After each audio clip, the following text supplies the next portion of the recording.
महाराष्ट्राचा आवाज आपल्या हक्काचा।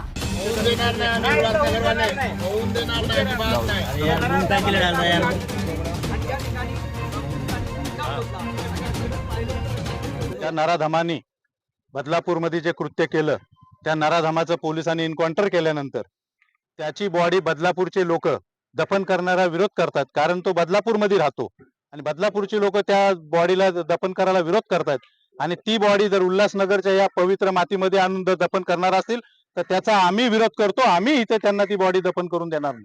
पण आता चालू मला माहिती मिळाली फोनद्वारे की असा विषय इथे होतोय।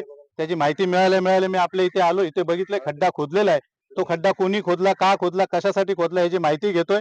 पण जर त्या नराधमाची बॉडी जर इथं आणून दफन करणार असतील तर त्याचा विरोध आम्ही नक्की करणार। सांगितलं काय सांगितलं त्याची माहिती घेतो आणि पोलीस जर इथे त्याची बॉडी दफन करत असतील पोलिसांचाही आम्ही विरोध करू। सरकारमध्ये तुम्ही आहात, उपमुख्यमंत्र्यांनी जबाबदारी घेतलेली आहे की येत्या 2 ते 3 दिवसामध्ये सोमवारपर्यंत दफन होऊन अहवाल सादर केला जाणार आहे।